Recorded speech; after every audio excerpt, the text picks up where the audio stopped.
Olá, Thalita. Boa Oi, oi, noite. Aline. Primeiríssima, olha, pontualzíssima. Pontualidade britânica. Tô esperando há 15 minutos já, pensando, será? Será? A pessoa ansiosa. A gente estava aqui, eu e o professor, esse Decifra Libras é o professor Fábio, do curso de capacitação. A gente estava aqui testando voz, câmera, microfone, que ao vivo dá contagem de tudo, né? Sim, Aí a gente já foi testando antes para ver se dá para vocês ouvirem bem e tal. boa. Já Tá ótimo. comecei a gravar para o pessoal que vai poder ver depois.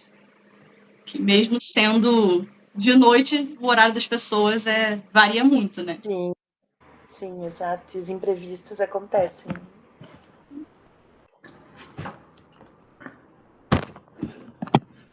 Vamos aguardar?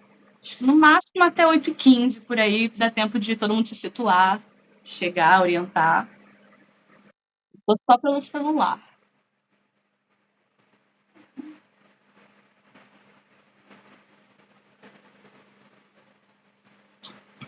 Se eu não me engano, éramos 45 hoje, mas nem todo mundo vai ver ao vivo. Então,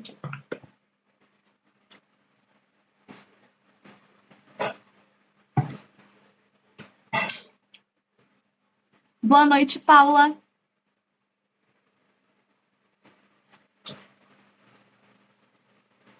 Gente, fiquem tranquilos também. Boa noite, Raquel. Gente, fiquem tranquilos também com câmera, essas coisas, porque eu sei que eu tive que fazer aula durante o finalzinho da pandemia, eu estava terminando a faculdade. E aí eu sei que às vezes a gente está no meio ali dando janta para filho, terminando alguma coisa, metade do cérebro num caderninho, metade do cérebro terminando outra coisa. Confesso que já fiz até crochê durante a aula. Não, isso ajudava inclusive a manter a consciência, manter prestando atenção na aula, tava o ouvido na professora e a mãozinha aqui no crochê. Então, assim, todo mundo tranquilíssimo com câmera. Tem um professor que se incomoda muito de não ver as carinhas dos alunos, mas eu fico de boíssima, tá tudo bem. Cada um sabe aí da organização que tá rolando em casa. Teve alguém mandou mensagem hoje. Alguém que estava perguntando: tudo bem se eu assistir depois, porque hoje meu terreiro vai estar entregando marmita na rua. Mas é óbvio que pode assistir depois, ainda mais com essa ocupação. Não é, eu queria dormir mais cedo. Mas é porque eu vou pra balada? Não, poxa, vai estar entregando marmita, é óbvio que pode assistir depois, tá ótimo.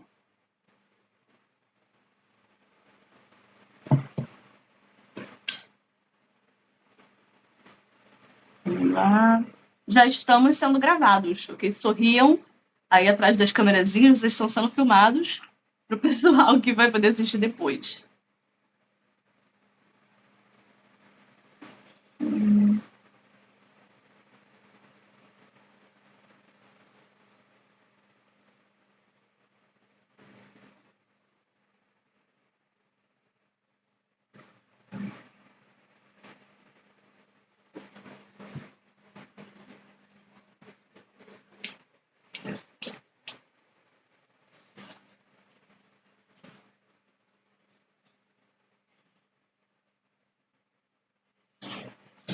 Fazendo só os nomezinhos do pessoal pulando aqui embaixo.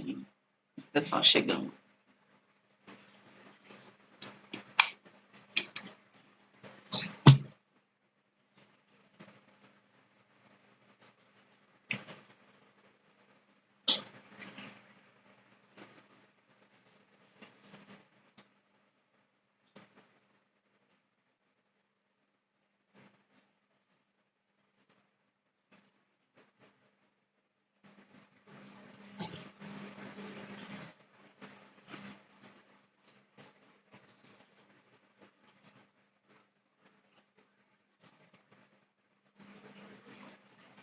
Oi, oi, Vitória, boa noite. Boa noite, Irã.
Oi, Leilani.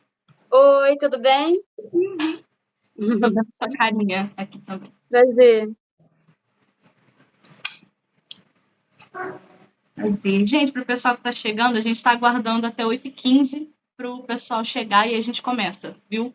Que pode ainda ter tá entrando um delay, né? Até a gente se ambientar em videochamada, ainda mais por celular.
Em 5 minutinhos a gente começa, viu, gente? Acredito que a maioria que vai assistir hoje já deva estar aqui.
Gente, quem tiver aí podendo responder, seja pelo chat ou abrindo o microfone um de cada vez por aí. A maioria que está por aqui hoje é professor? Eu imagino de sempre que sim, mas é sempre bom perguntar, porque dependendo do tipo de dúvida que vai aparecer. Professor. Educação infantil. Licenciatura em teatro. Gente, que máximo. Educação infantil também. Licenciatura em história. Licenciatura em teatro também. Gente, que incrível. Profissional de marketing. Show. Ah, tem a ver com votação de história também. Letras. Show. Psicopedagogia. Gente, que incrível. Variado a beça o projeto social. Gente, maneiro. Eu fiz letras lá na Unirio, que é na Zona Sul aqui do Rio de Janeiro. É a única federal, a única pública, né, do Rio que tem teatro. Tem artes cênicas, tem produção teatral, tem outras coisas. E aí tinha muitos projetos de teatro por lá, no campus. Eu assisti musical pela primeira vez lá, os alunos ensaiavam lá, tem o Instituto Vila Lobos, tem o curso de teatro, e o pessoal fazia musical em parceria, e letras ia assistir, né? A gente batia palma, e o pessoal de música e de teatro fazia, mas assim, era maravilhoso. Gente, que incrível. Educação infantil, toda capacitação tem pessoal de educação infantil. Sim. Autor de um livro destinado para adolescente, estudante de pedagogia. Ai, a pergunta sumiu. Calma aí, deixa eu abrir o chat para achar vocês. Temos um escritor entre nós, gente. Espera aí, Gabriel Cavalcante. Sou autor de um livro destinado para adolescentes, estudante de pedagogia, licenciatura e biblioteconomia na UFP. Trabalho com livro infantil. Gente, que incrível! Kelly é professora de evangelização infantil, educação especial e neuropsicopedagogia. Gente, que incrível isso! Professor de evangelização. Gente, eu gostaria de informar a todos que meus professores de grupo jovem, de quando eu era espírita kardecista, estão aqui conosco hoje para escutar eu contando as histórias. Ai, gente, que incrível.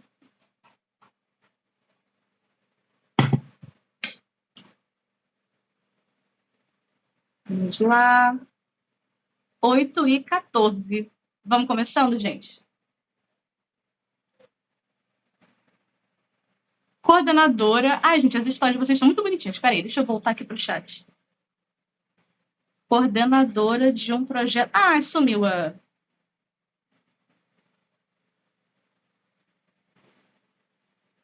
Sou coordenadora de um projeto chamado Sementinhas da Umbanda no meu terreiro, tendo Umbanda Caboclo Jundiara. Gente, que maneiro! Foi organizador da juventude do centro espírita que frequento. Meu professor Li, você foi uma das nossas melhores sementes. Ai, gente, que... Ai, que coisa linda de ler.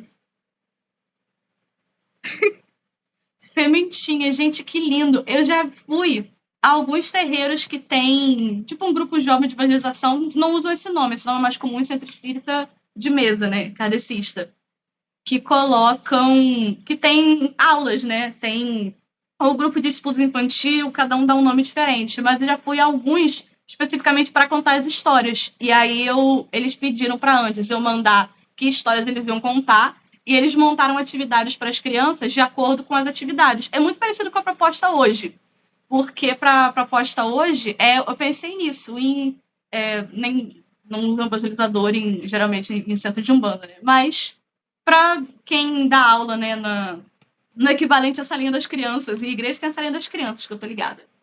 Tenho muita colega da faculdade que era professor da salinha das crianças. E para professor também, assim, geralmente, como eu sou de letras, tô aqui nesse intuito de levar para o nosso projeto. Ai, maneiro. Eu preparei pensando, assim, que pode ter gente que vai lidar com várias faixas etárias, né? Nisso já estamos começando aqui, viu, gente? Já bateu o nosso horário, vamos começando. A ideia foi justamente essa, foi colocar... Eu preparei 4 histórias, os bonequinhos já estão aqui para eu ilustrar para vocês com os bonequinhos que eu levo para as escolas, já estão apanhados, tadinhos, porque, enfim, as crianças, principalmente os menorzinhos, vêm tudo com a mão, né? Aí o Oxóssi já tá quase sem flecha, coitado. O Oxalá, eles arrancaram o pano de cabeça, tá calvo, tá careca, a Yansan amassaram o pano de cabeça tampando o olho dela, acontece, né? Tem que botar todo mundo num spa, remendar todo mundo, refazer todos, pra eles aguentarem mais um ano letivo, antes que eles sofram ainda mais, tadinho. Tem um que nem fica mais em pé, a basezinha deles amassou. Porque é pra isso, né? Eu levo os bonecos pra ficar à disposição deles, eles terem um objeto concreto ali pra pegar, faz muita diferença. Então, como é que eu tava? E aí, a ideia é justamente essa. Eu trouxe 4 histórias.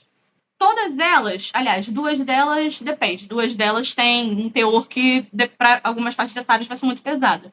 Mas eu separei 4 histórias, como acontece com vários contos de fada e várias mitologias, né? Eu separei 4 pensando, voltando cada uma delas para uma faixa etária específica. Tem uma que eu pensei para anos iniciais, talvez para educação infantil, se a gente puder, porque o tempo de atenção na educação infantil é menor. Então, a gente acrescentando música, a gente acrescentando outros elementos, estica o tempo de atenção deles. Tem uma para os anos finais do fundamental, 6º a 9º, né? Uma para ensino médio e uma que eu pensei para o público de adultos. Não pelo teor de violência, mas pelo tipo de toque que dá no nosso coração. Eu separei para o público adulto a história que mais fala com os adultos quando eu vou contar as histórias, né? Sempre acontece de eu contar essas histórias todas para a turma e no final vem os professores que estavam assistindo e falam: nossa, mas aquela história, poxa, me identifiquei tanto, que lindo, sabe? Porque eu fiquei lembrando disso, daquilo, porque contação de histórias faz isso, né? Contação de histórias cutuca a criança que existe dentro da gente ainda. E não tô falando de direito, tô falando da criança que um dia a gente foi e que tá aqui ainda, guardadinho, com menos oportunidade de ser criança, mas a gente espera por esses momentos em que a gente pode ser criança ainda, né?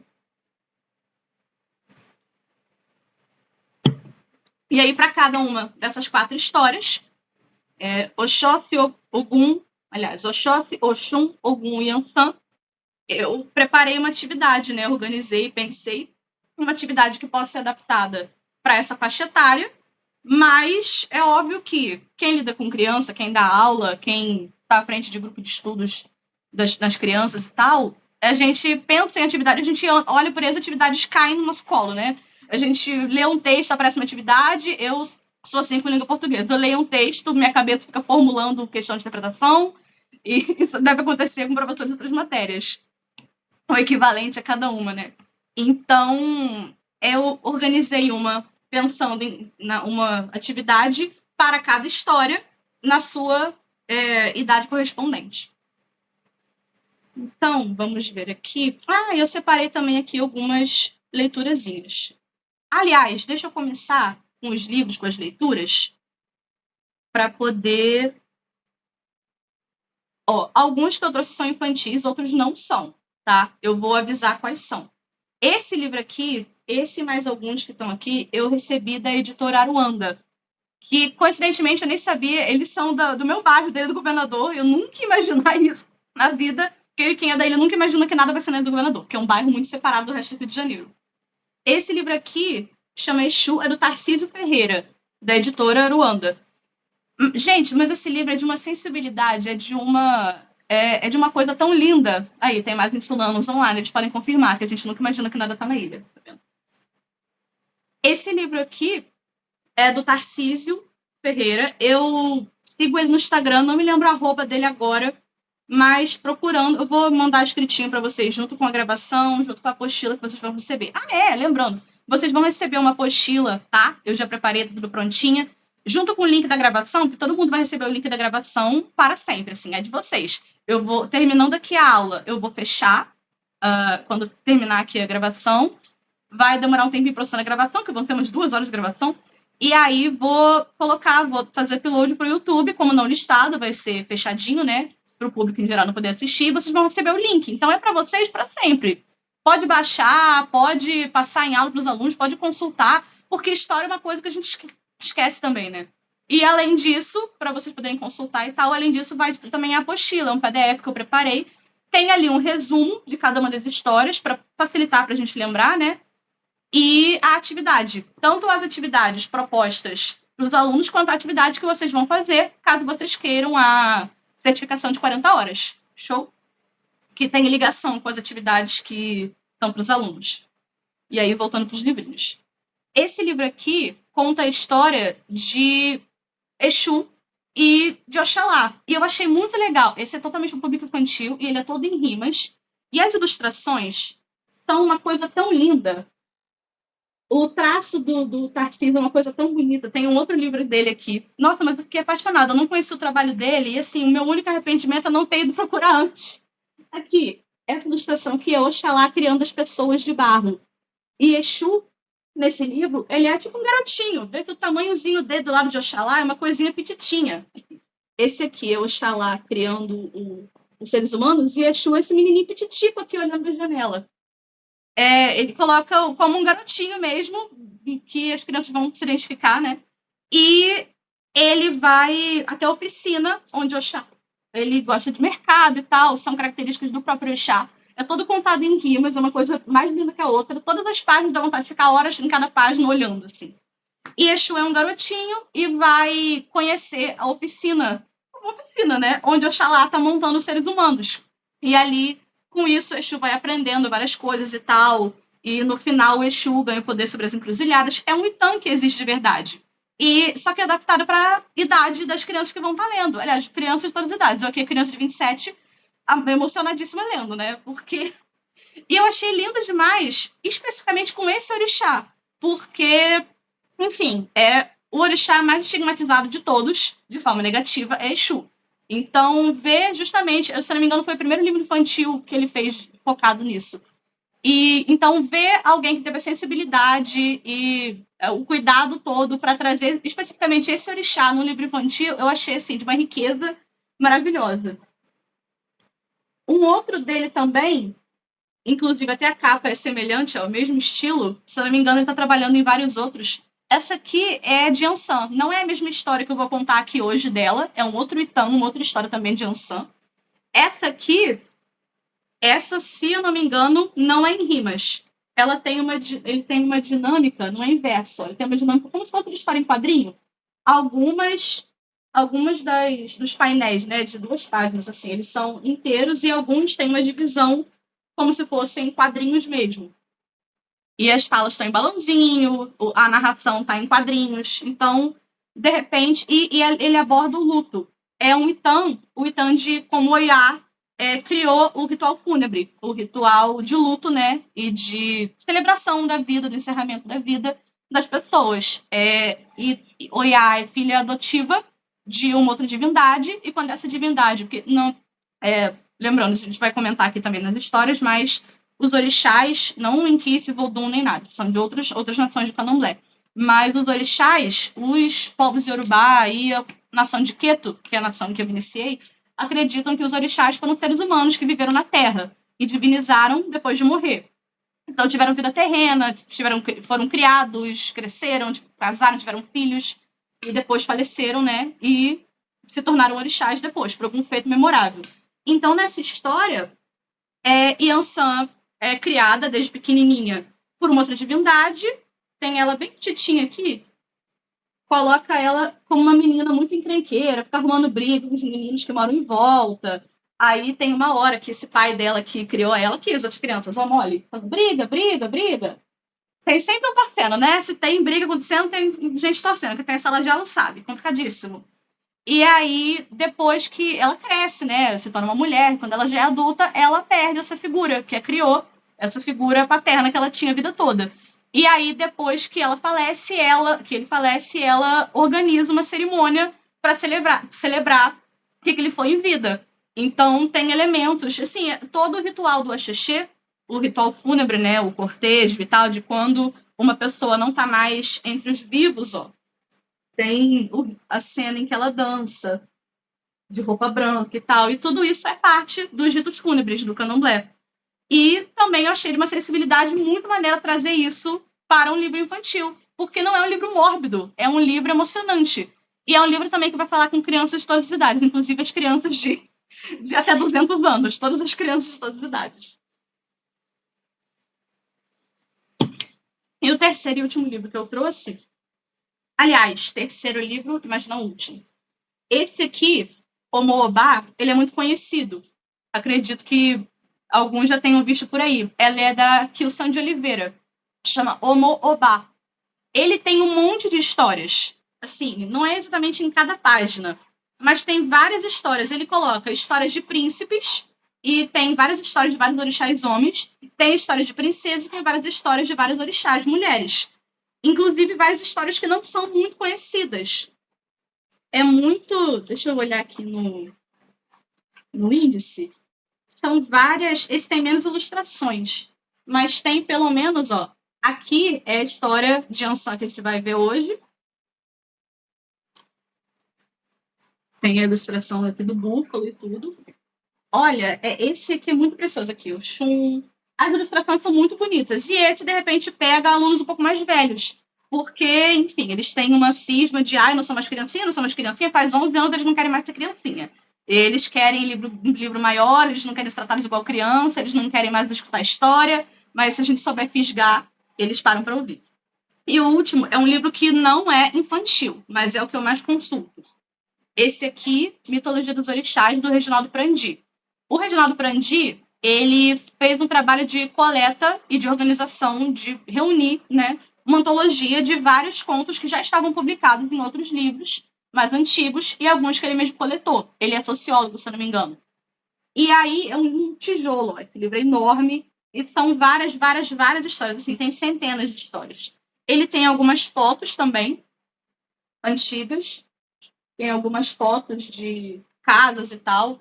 Inclusive, tem aqui nas páginas finais, a gente tem a bibliografia. E tem alguns terreiros que ele visitou que hoje já não estão mais em atividade.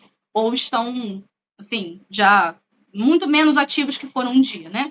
Tem terreiros muito tradicionais, terreiros menos conhecidos, e são o Brasil todo. E é isso. Mas esse livro aqui não é para criança. Esse é um livro para a gente consultar, para a gente ler, para a gente ter como referência bibliográfica no trabalho acadêmico, por exemplo. Para a gente conhecer uma história, se apropriar dela, compreender o começo, meio e fim dela, e aí contar com a linguagem adequada para os alunos, para as crianças. Por que eu estou avisando isso? Porque mitologia tem história violenta. Todas as mitologias ao redor do mundo todo têm histórias violentas. A mitologia grega tem histórias super violentas, a mitologia egípcia tem histórias muito violentas, a japonesa, inclusive, até a Bíblia, inclusive, tem histórias muito violentas. Então, não é toda história que está nesse livro que vai dar para... Tipo, não é um livro que dá para você abrir uma página aleatória e ler antes da criança dormir, sabe? Ele é um livro para você ter como consulta e para você conhecer. Adaptar para atividades, isso. Talvez, dependendo da história, tem histórias que estão colocadas com uma linguagem que dá para, tipo, você pega o texto, coloca numa apostila, coloca numa prova, coloca no exercício, lê com eles em sala, mas outros não. Então, você não pode ler de surpresa. Você vai ler esse livro, tipo, pensando em alunos, por exemplo, né? Você vai ler o livro, vai identificar uma história. Pô, esse aqui dá para usar. Esse aqui rola de ler na sala com ele. Esse aqui rola de xerocar, entregar para cada um e aí fazer um trabalho sobre isso. Mas não dá para ir de surpresa, porque pode ser que você caia de surpresa logo na história muito violenta. Então, então acho também que não precisa nunca abordar história violenta, porque assim, ensino médio tá aí assistindo filmes de terror assustadores e vendo uns filmes de super-heróis cheios de porradaria. Então, assim, pode ser que eles peguem essa história, que eles não vão ficar assustados com essa história. Mas tem que estar preparado para você ler, para você mediar o que vai aparecer na sua sala de aula, no seu grupo, né, diante dessa história. Então, uma história para você mastigar e digerir bem antes de levar para eles. Não dá para você ler ao mesmo tempo que eles estão lendo. E é isso. Eu gosto de ter ele como consulta, de ver as histórias que estão ali. E agora, vamos para as histórias, gente. Eu coloquei aqui os bonequinhos que eu levo para a escola, pelo menos os 4 das histórias que a gente vai ouvir hoje.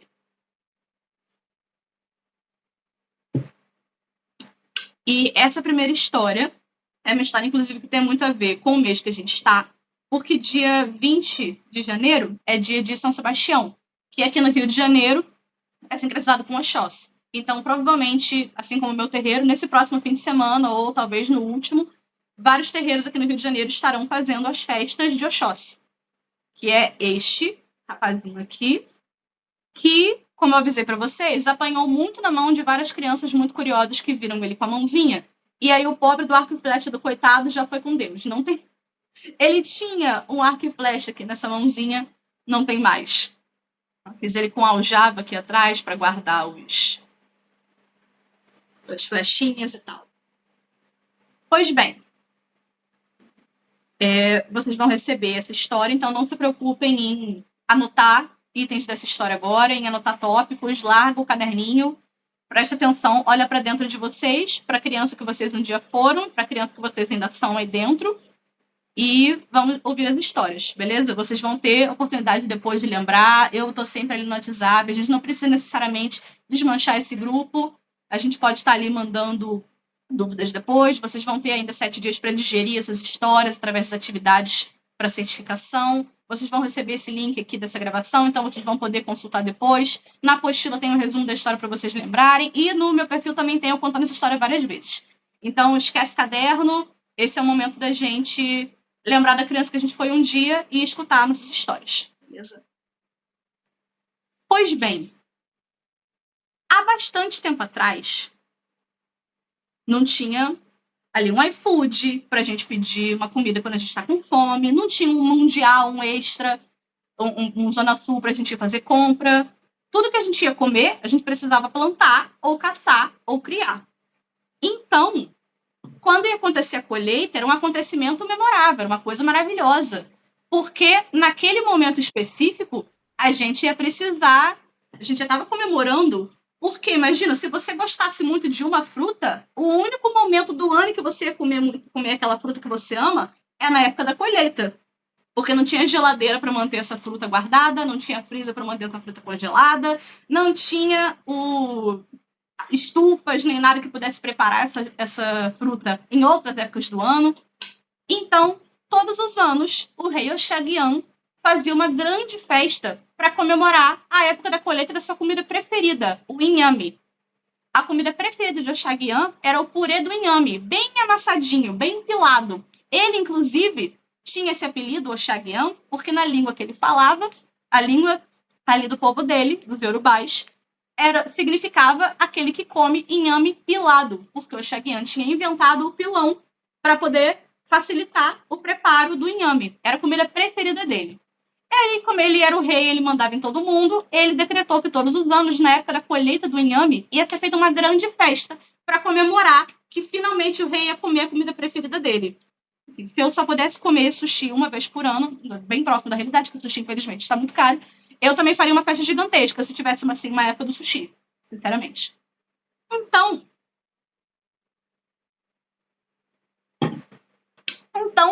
Oxaguian, mais uma vez, em um determinado ano, teve uma colheita enorme de inhame. Uma colheita tão próspera, uma colheita tão farta, que ele decidiu fazer uma festa ainda maior. Ele convidou toda a população do seu reino para compartilhar o inhame com ele. E enquanto essa festa estava acontecendo, as pessoas dançando, comendo, cantando, todo mundo estava feliz. E essa festa, que estava acontecendo de dia, de repente começou a ficar escura. E ali no pátio do palácio onde estava acontecendo a festa, as pessoas já estavam precisando ali dar uma apertada no olho para enxergar, ninguém estava enxergando direito, parecia que estava acontecendo um eclipse, de tão escuro que estava ficando tudo. Como se uma nuvem enorme estivesse bloqueando o sol. Quando o rei Oxaguian olhou para cima, ele deu de cara com um pássaro gigantesco e aterrorizante. O pássaro era tão grande que dentro da sua boca cabia uma pessoa inteira. Ele era tão grande que a asa direita dele fazia sombra em metade do palácio e a asa esquerda fazia sombra na outra metade.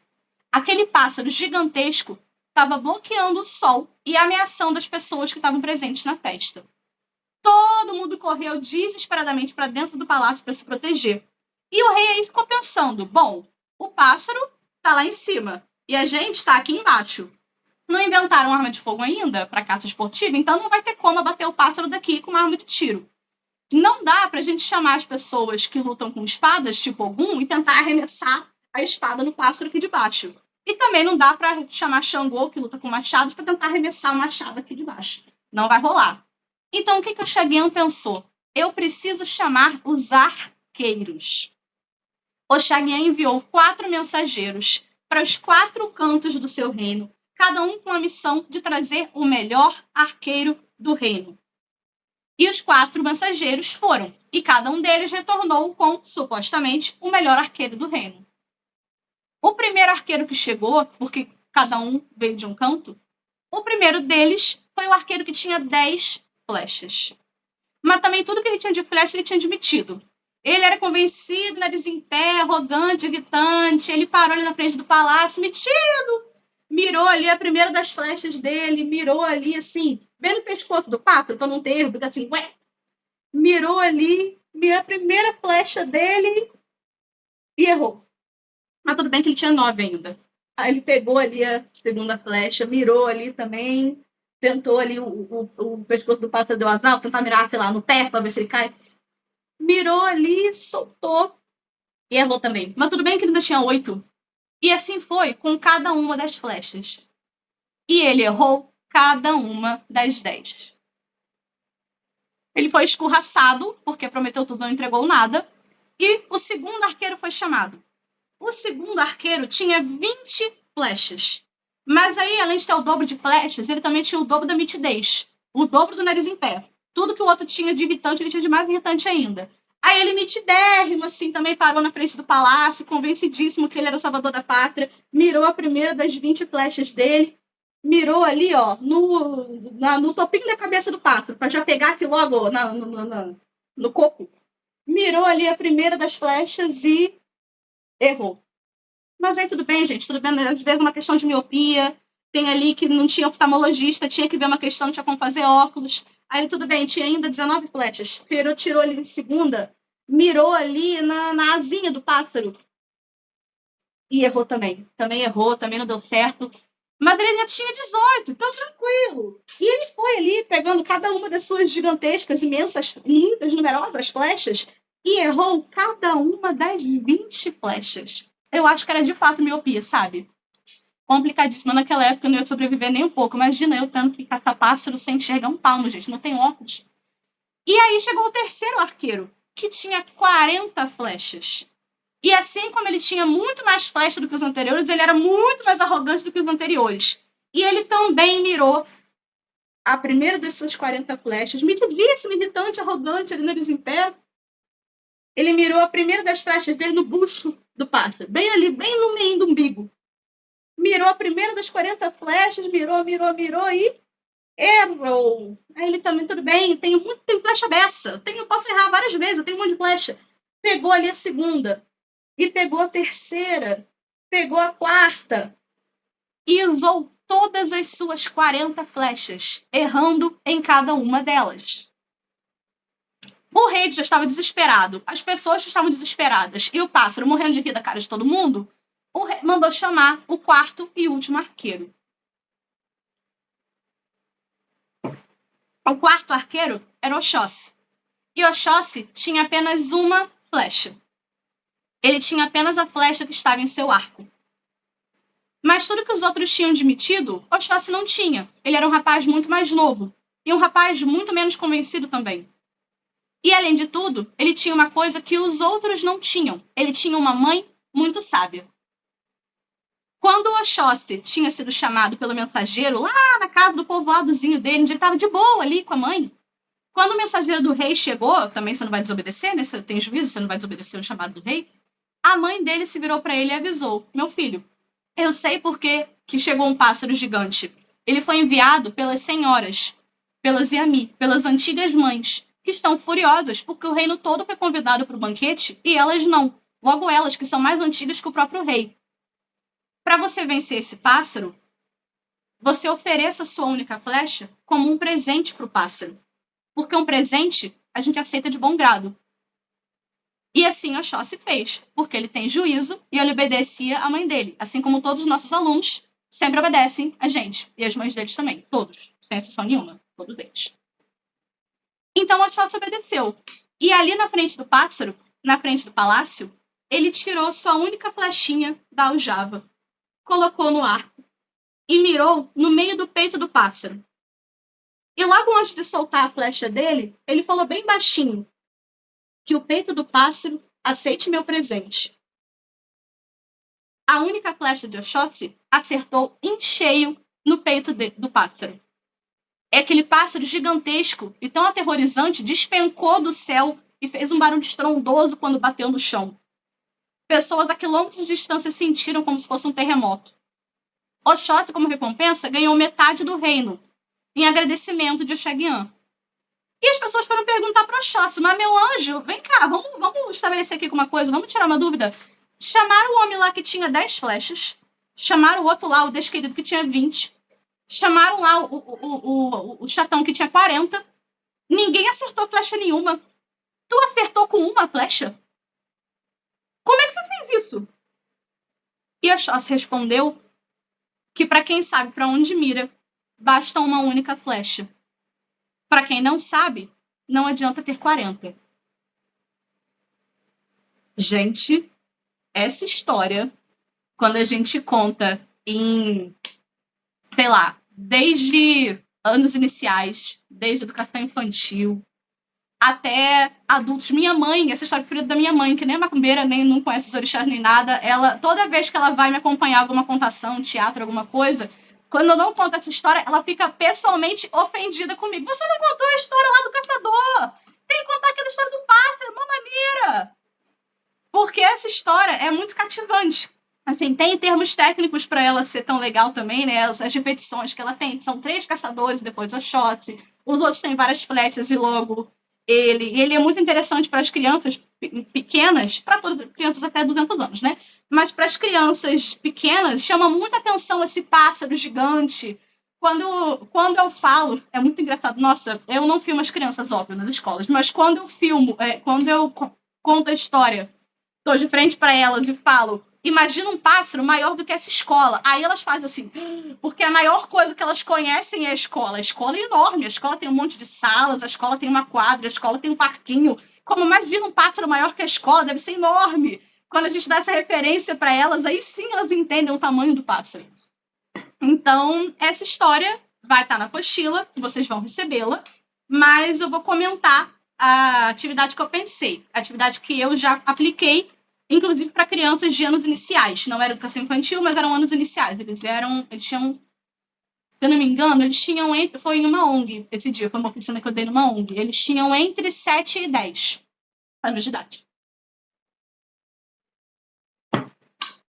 Eles, essa história, a atividade que eu pensei para ela e o que eu fiz com eles foi depois contar essa história e ter falado sobre isso, de que quando você sabe o que você quer, quando você sabe para onde você mira, seus objetivos, basta ter uma flecha, basta ter uma oportunidade. Eu faço essa metáfora para apresentar para os alunos. E aí eu pedi que eles desenhassem o maior sonho deles, o maior objetivo deles, a coisa que eles mais queriam na vida deles, e que na frente desse desenho deles, eles desenhassem a flechinha deles.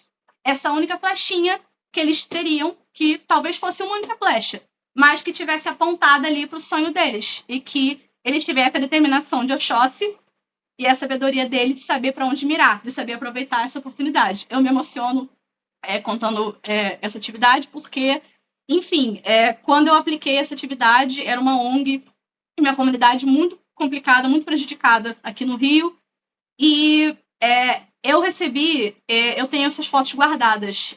Tinha crianças, assim, as crianças de 10 anos, teve uma, assim, que desenhou um iPhone, porque o iPhone era a coisa mais, assim, era o bem de consumo mais inalcançável que ela conseguia imaginar. Era a coisa mais inacreditável, era a coisa mais super, super, super, que ninguém que ela conhecia teria. Era uma coisa muito difícil. Então, a mais velha, a única que tinha quase 11, ela desenhou um iPhone. Teve uma criança que desenhou a família dela inteira, com o pai, a mãe, o irmãozinho e ela. Teve uma criança que desenhou um cachorrinho, porque o que ele mais queria era ter um cachorrinho. Teve uma criança que desenhou uma casa de 2 andares, porque ele morava em uma casa de 1 e ele escutava a mãe falando que queria muito construir, fechar, bater a laje para poder fazer um 2º andar e a casa ser maior e tal, ter um quarto só para cada criança da família. E aí ele desenhou a casa dele, a casa como era, exatamente como era, com um 2º andar, porque foi isso que ele considerou ser o sonho mais incrível da vida dele. E aí a gente pode fazer essa dinâmica com crianças de 5 e com adultos de 50, e os sonhos sempre vão aparecer. E a flecha de cada um vai estar ali apontada para esse sonho, mirando no que a gente mais quer, né? Os sonhos vão mudar ao longo da vida, alguns a gente vai realizar, outros não, mas todos nós temos sonhos, é isso que move a gente para frente, né? Vamos dar de história de colchões. Ai. Vamos lá. A segunda história já é pensada para os anos finais, sexto ao nono ano. Alunos a partir de 11, 12 anos até ali acho que uns 13 por aí, né? De repente, 14, 15. Com 15 eu estava no ensino médio. Enfim, sexto ao nono ano. É o seguinte, Xangô tinha 3 esposas. E tinha 3 esposas porque naquela época, no lugar em que ele morava, para o rei, porque ele era o rei de seu país, o rei tinha o direito de ter quantas esposas quisesse. E o rei escolhia uma dessas esposas para ser a rainha, a esposa principal, e as outras seriam esposas de segunda classe. Mas o rei Xangô tinha se casado com Yansan, com Obá e com Oxum. E ele não estava afim de arrumar um problema para a vida dele escolhendo apenas uma delas como uma esposa favorita, como rainha. Então Xangô decidiu fazer de suas 3 esposas rainhas. E cada uma delas tinha um papel fundamental, tanto quanto ele, em seu reino. Yansan e Obá lutavam com espadas. Elas eram guerreiras excelentes. Elas eram generais de seus próprios exércitos. Elas tinham aprendido a lutar com espadas desde jovens. Mas Oxum era diferente. Oxum gostava de governar de outra forma. Ela era, por exemplo, a senhora do ouro, a senhora da riqueza, que governava as finanças do reino. Era ela que cuidava de toda a riqueza do reino de Xangô. Também era ela que aconselhava Xangô em todas as alianças políticas que ele precisasse fazer. Mas quando a guerra chegou, como a guerra, infelizmente, sempre chega, aconteceu de Xangô precisar ir para o campo de batalha. E ele precisava levar com ele todos os seus soldados e suas 2 esposas que sabiam lutar com espadas, afinal, eles eram generais de seus exércitos.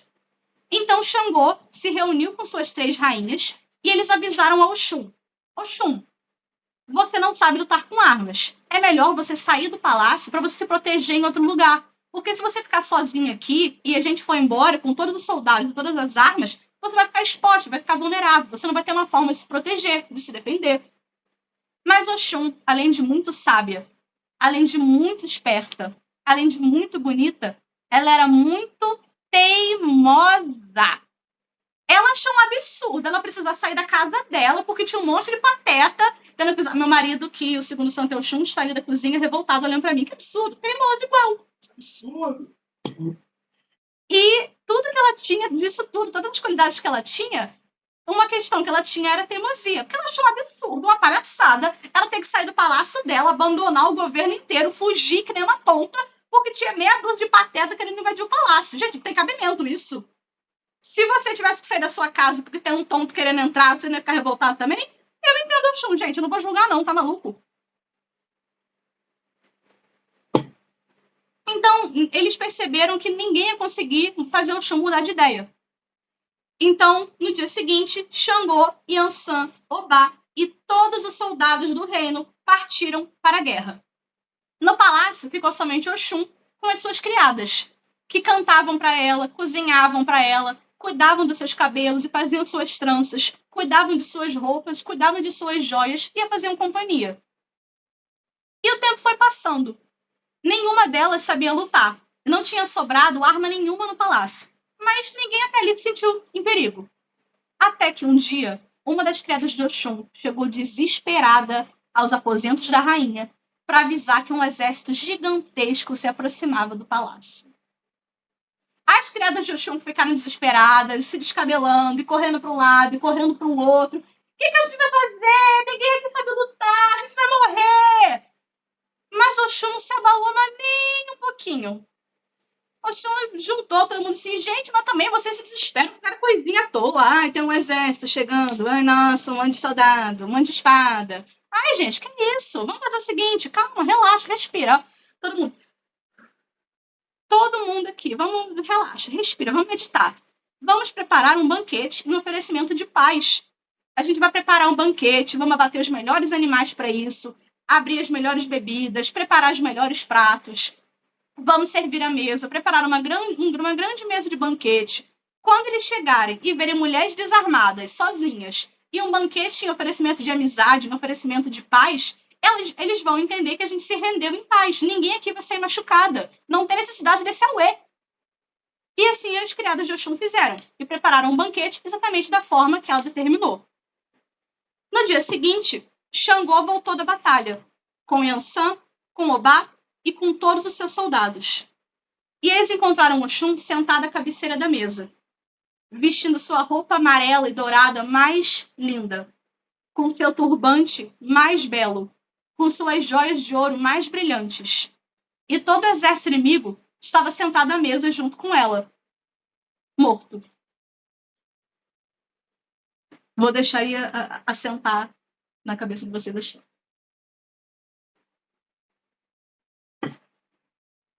Oxum sabia que ela não tinha como pegar em armas para se defender.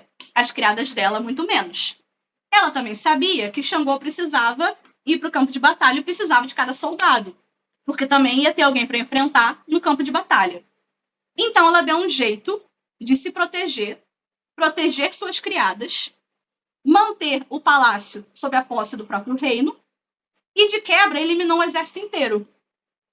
O nome dessa história, que é a primeira história que eu gravei pro meu canal e uma das que eu mais gosto até hoje, uma que os alunos adoram, nessa faixa etária, inclusive, de sexto a nono ano, é como Oxum venceu um exército inteiro sem levantar uma espada. Porque ela agiu com estratégia, ela agiu com inteligência, ela agiu de outra forma. Ela viu as armas, entre aspas, as ferramentas, as possibilidades que ela tinha e fez funcionar. Ué, mas tá claro, ela envenenou a comida. Ela pôs o veneno na comida. Era a arma que ela tinha disponível. E a atividade que eu pensei para isso, para sexto a nono ano, foi uma roda de conversa motivada por essa história. Toda vez que eu conto essa história, logo depois eu falo para as crianças: gente, olha só, tia Thalita não falou para ninguém sair daqui envenenando o coleguinha. Não é essa a história, não é esse o objetivo. Essa história é uma metáfora. Trabalha a figura de linguagem junto. Ótimo. Essa história é uma metáfora.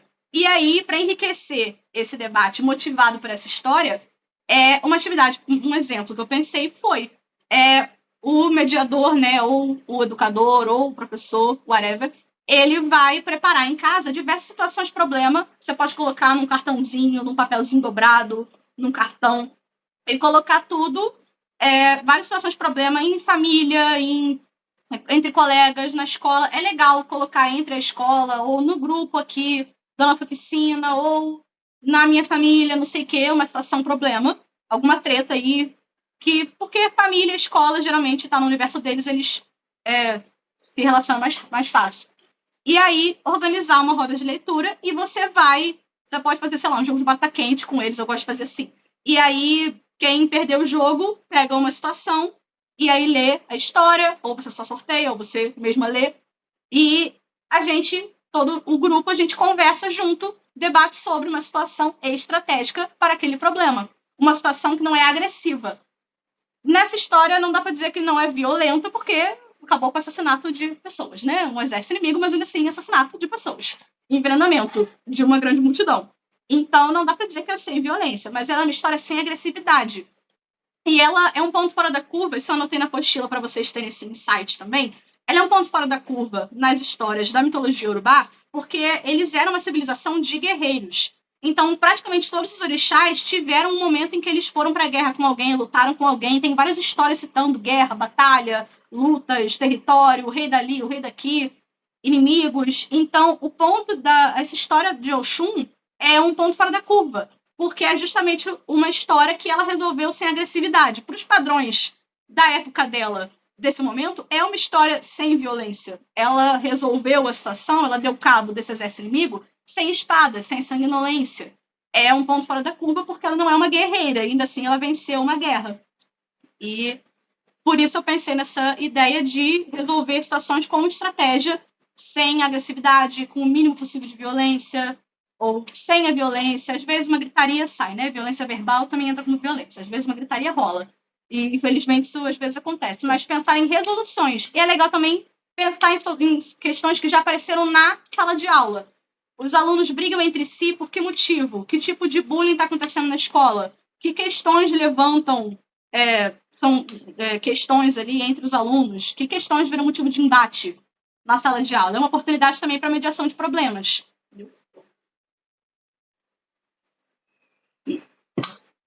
A terceira história, eu pensei, essa sim é bastante violenta, bastante sanguinolenta, mas ela tá no top 3 e eu acredito que seja top 1 de todas as escolas que eu já visitei, contando para ensino médio. Eu só levo ela para ensino médio porque ela é mais sanguinolenta, mas ela é a preferida dos alunos para onde eu levo, tá?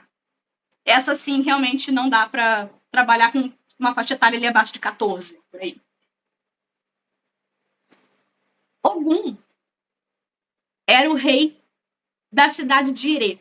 Além do rei, ele era o fundador dessa cidade. Ele foi o primeiro rei da cidade de Ire. E aconteceu de Ogum ficar perdido na guerra. Ele foi lutar em uma batalha. Olha como aparecem batalhas o tempo todo. Ele foi lutar em uma guerra muito distante da casa dele, muito distante de Ire. E durante todos os anos que ele passou em batalha, ele ficou desaparecido. 7 anos se passaram. Então, se o rei foi para a batalha, não apareceu mais, todo mundo acreditou que ele tinha morrido. Quando o rei morre, quem assume o reino é o príncipe herdeiro, seu filho mais velho. Então, o filho mais velho de Ogum passou a governar. E passou aqueles 7 anos governando, acreditando que já não tinha mais pai, que seu pai já tinha falecido. Mas Ogum não tinha morrido. Ogum, depois daqueles 7 anos, conseguiu voltar para casa. E assim que ele entrou em seu reino de novo, ele percebeu que a cidade estava muito diferente. As construções tinham mudado, o território da cidade tinha mudado, o lugar de tudo tinha mudado, o mercado tinha mudado de lugar, a população tinha aumentado, tudo estava muito diferente. Então ele não conseguia encontrar o caminho para o palácio, para poder se apresentar para o seu filho e avisar que estava vivo. Então, algum ali meio perdido, não tinha como procurar o GPS, não tinha para onde procurar, não tinha umas placas assim avisando onde é que estava, não dava para olhar Move, Google Maps, Waze, estava meio desorientado, não dava para pedir Uber também. Ele fez sinal, ele se apresentou ali para uma pessoa que estava passando e disse: "Ei, o rei está de volta, me leva lá para o palácio." E aí, se você é o rei voltando para casa depois de 7 anos, se você está acostumado a todo mundo te babando ovo, todo mundo ali te paparicando, todo mundo te reverenciando, o que você espera que vai acontecer? Que a pessoa vá se ajoelhar diante de você, que a pessoa vá te reverenciar, que a pessoa vá comemorar que o rei, afinal de contas, não está morto. Eu sairia correndo que eu acharia que é assombração, que se o rei morreu 7 anos atrás e apareceu na minha frente, é assombração. Eu meti o pé. E aí, mas essa pessoa não disse nada. Essa pessoa ficou parada, de cabeça baixa, não olhou na cara de Ogum, não sorriu, não reverenciou e não falou uma palavra. Falta educação, no mínimo, ali. Podia responder um boa tarde, pelo menos? Ali, um mínimo ali, um oi, tudo bem? Tá perdido ali, ó, palácio ali à direita, dentro ali, segue toda a vida. Não, podia nem um boa tarde. Essa primeira pessoa, Ogum deixou passar, falou, sei lá, de repente é meio totoca, deixa pra lá, a pessoa, tudo bem. Uma segunda pessoa apareceu e Ogum disse a mesma coisa. Ei, o rei tá de volta, me leva pro palácio. E a pessoa, cabeça baixa, não falou nada, não sorriu, não levantou o olho. Silêncio absoluto. Ignorou. Aquela primeira pessoa, Ogum deixou passar. A segunda pessoa, Ogum também deixou passar. A terceira, quando fez a mesma coisa, Ogum puxou seu facão e degolou. Porque Ogum era uma pessoa tranquilíssima. Ogum era uma pessoa zen. Ogum era uma pessoa comedida. Era uma pessoa controlada. Era uma pessoa calma. Todos aqui somos absolutamente calmos igual Ogum. Não é não? É. E assim foi durante todo o caminho até que Ogum chegasse ao palácio. Cada pessoa que aparecia em sua frente fazia a mesma coisa. Não lhe cumprimentava, não lhe reverenciava, ficava de cabeça baixa, em silêncio, sem esboçar reação. E Ogum, imediatamente, puxava seu facão e degolava a pessoa. Ogum chegou ao palácio, deixando atrás de si um rastro de sangue. Cada pessoa que cruza seu caminho ajuda daquela forma, e cada pessoa foi degolada. Ogum chegou dentro do palácio com sua espada, seu facão, pingando sangue. E ele já estava tão furioso, tão irritado, tão ofendido, que quando ele se deparou com o filho, ali sentado no trono, governando em seu nome, ele não conseguiu nem se emocionar por finalmente ver o filho já crescido, já um rapaz, depois de 7 anos. Ele estava tão tomado de fúria, tão tomado de raiva, tão revoltado, que quando o garoto correu, ainda um rapaz, correu para abraçá-lo, ele só o empurrou, não degolou, filho, relaxa, respire, só o empurrou de volta. E dizia para o garoto: o que você fez governando Irê no meu nome? Você deixou as pessoas me esquecerem. Eu andei por cada rua dessa cidade, as pessoas não lembram mais de mim. Ninguém reverenciou o rei quando o rei voltou, ninguém se ajoelhou diante do rei, ninguém comemorou a volta e o fato do rei estar vivo. Você deixou as pessoas de Irê esquecerem quem eu sou. Você deixou as pessoas de Irê esquecerem que eu sou o fundador dessa cidade. Cada pessoa que cruzou meu caminho até que eu chegasse no palácio, eu degolei, porque está na hora do povo de Irê aprender a respeitar novamente quem fundou essa cidade. Enquanto o pai gritava, o filho de Ogum caiu de joelhos diante do pai. E ali, soluçando, enquanto ele tentava se explicar, ele foi tentando dizer para o pai: pai, aquelas pessoas estavam em silêncio porque hoje é o feriado que eu decretei no seu nome. Eu determinei que todos os anos, no aniversário do dia em que o senhor desapareceu em batalha, as pessoas estivessem de luto. Eu mandei que todos ficassem de cabeça baixa, sem sorrir, sem falar uma palavra e sem comemorar nada nesse dia. Porque é o dia em que meu pai, em que o rei e que o fundador dessa cidade desapareceu. É um dia em que nada pode ser comemorado e nada pode ser dito. E aí, o que você faz depois disso, se você é Ogum? Ogum foi tomado de um arrependimento. O arrependimento era mais pesado do que toda a armadura que ele usava. A espada que ele carregava agora parecia que pesava 1 tonelada. Ele tinha derramado sangue inocente do próprio povo sem ter pensado 2 vezes. Ele tinha se deixado dominar pela raiva, pelo ódio, pela fúria, pela impulsividade. E por mais sincero que fosse seu arrependimento, não tinha como voltar atrás. Todas aquelas pessoas já tinham partido. Todas aquelas cabeças não podiam ser coladas de volta em cima do pescoço. Ogum decidiu ali, naquele momento, que ele não era mais digno de governar a cidade de Irê. Ogum correu para fora do seu palácio, cravou sua espada no chão, e ali onde ele cravou a espada, abriu-se uma cratera. Até hoje, essa cratera existe na cidade de Irê, porque essa cidade também existe, e é a capital da Nigéria. Lá, até hoje, existe essa cratera. E os iorubás que ainda praticam o culto tradicional dos orixás, que é muito diferente da Umbanda, do Candomblé, das religiões que cultuam os orixás que a gente tem aqui no Brasil, eles ainda cultuam esse lugar como o lugar onde Ogum pulou. E quando Ogum pulou dentro dessa cratera, quando seu corpo físico morreu, quando ele decidiu que não era mais digno de continuar governando, então ele não podia mais estar vivo no mesmo plano da cidade de Irê, onde ele tinha feito aquele crime todo, ele morreu. E depois de morto, ele foi divinizado. Ele foi colocado como orixá. Para os povos iorubá, que são quem primeiro rezou para os orixás, né? E para a nação de Queto, que acredita em orixás, os orixás foram pessoas. Muitas correntes de Umbanda acreditam apenas como aspectos da natureza e tal. Outras nações de Candomblé, como Angola, Jeje, eles têm outra denominação, outra ideia. Eles têm Voduns, têm Inquis, não são exatamente os orixás. Mas para o Queto e para os iorubás, os orixás viveram em terra. Eles acreditam que essas histórias dos orixás são histórias que os orixás deixaram aqui, de quando eles viveram, eles cresceram, foram reis, rainhas, guerreiros, guerreiras, fizeram feitos memoráveis, e por esses feitos memoráveis, depois de mortos, eles foram divinizados, se tornaram orixás. Mas um ponto de interpretação muito importante dessa história é que Ogum não se tornou um orixá por ter matado metade do reino degolado. Ogum se tornou um orixá porque o arrependimento dele foi verdadeiro. E pouquíssimos guerreiros de sua época tiveram um arrependimento verdadeiro depois de terem matado uma grande quantidade de pessoas. Porque isso normalmente acontecia contra inimigos, como aconteceu com a história de Oxum. Não foi com uma espada, mas ela matou inimigos. Ela não teve arrependimento nenhum. Ogum teve arrependimento sincero, a ponto de abrir mão do próprio reino. Pouca gente pode dizer que abriu mão de governar um país. Pouquíssima gente ao longo da história do mundo inteiro. Então, é por isso, e não porque Ogum matou um monte de gente que ele se tornou um orixá. Ele se tornou um orixá pela sinceridade do seu arrependimento, por ter sido genuíno. E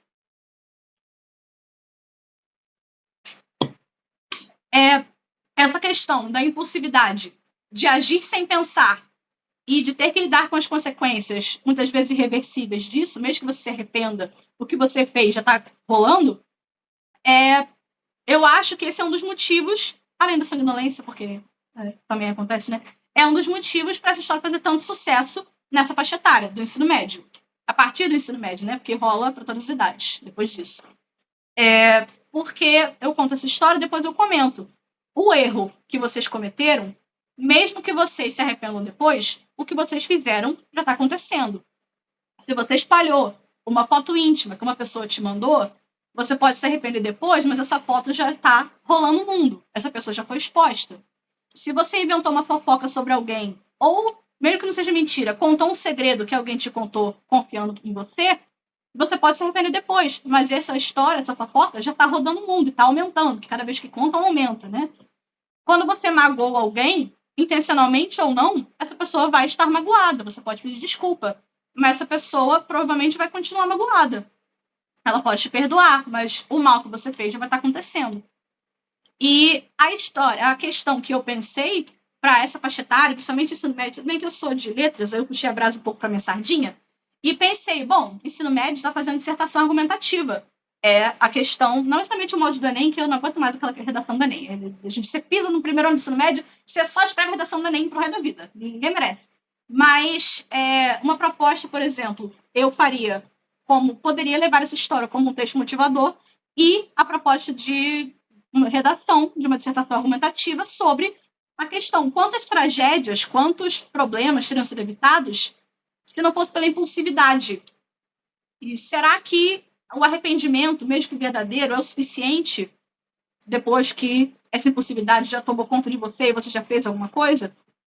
Mas eu acho que mais rico, não acho que o momento de contação de histórias, ali um momento de oralidade, mais rico do que passar uma redação é fazer uma roda de conversa com eles sobre isso.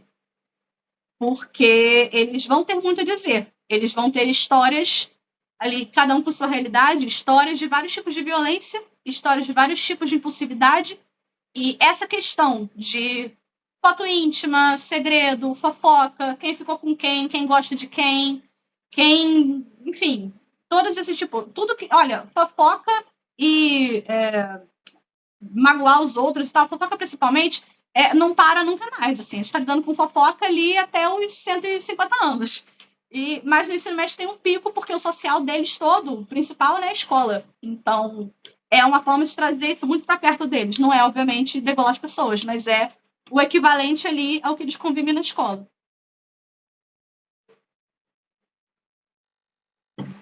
Acho que essa história de Ogum é a mais violenta do repertório.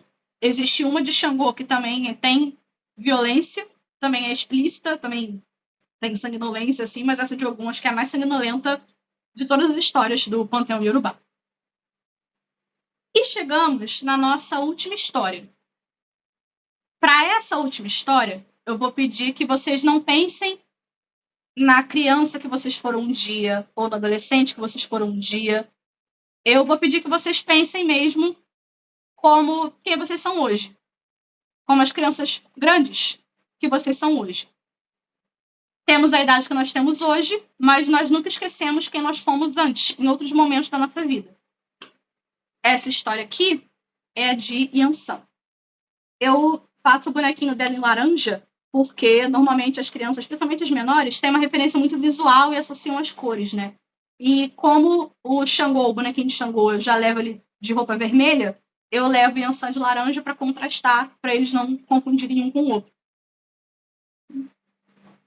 Vamos lá. Essa história eu pensei para o público adulto. Não porque ela tem mais violência, ou não porque ela tem um conteúdo adulto, mas porque toda faixa etária pode ouvir essa história, mas eu acredito que ela é a que mais conversa com quem já passou da adolescência.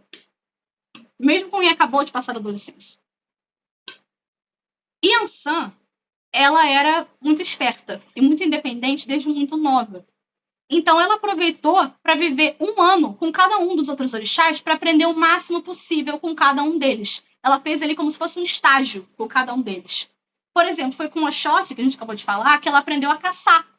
E com Exu, que a gente mencionou mais cedo lá no livro, ela aprendeu o encantamento, ela aprendeu os feitiços, aprendeu a magia.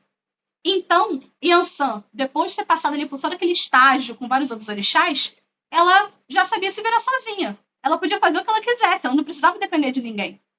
Ela determinava para onde ela ia, o que ela fazia, o que ela comia, como é que ela vivia. Então, Yansan, ela mesma, sozinha, caçou um enorme búfalo e pegou a pele dele e o encantou com magia. Eram as habilidades que ela tinha aprendido com Oxóssi e com Exu. Ela o encantou com magia. Então, todas as vezes que Yansan vestia essa pele de búfalo, ela se transformava num animal, de fato. E transformada em búfalo, ela era ainda mais independente, ainda mais forte, ainda mais rápida e ainda mais corajosa. Ela podia viajar por horas e horas e horas correndo sem se cansar. Ela podia dormir em qualquer lugar, podia se alimentar de várias formas. Ela era forte, ela não podia ser atacada facilmente. Então, na forma de búfalo, Yansan viajou o continente africano inteiro, de cima a baixo, de baixo a cima, indo para onde ela quisesse, na hora que ela queria, dormindo e acordando na hora que ela quisesse.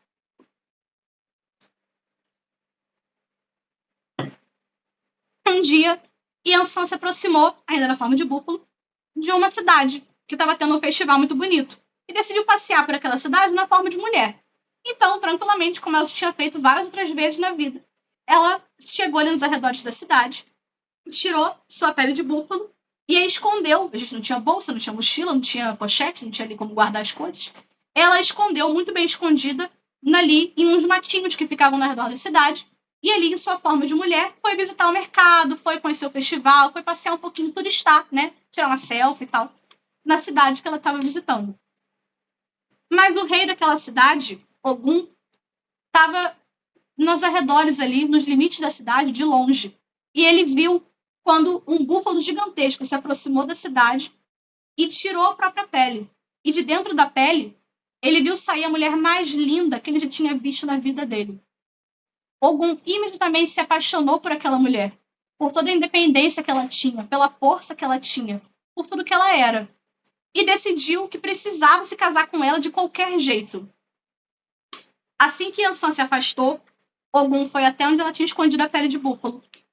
Pegou essa pele, a levou para seu palácio e a guardou muito bem guardada.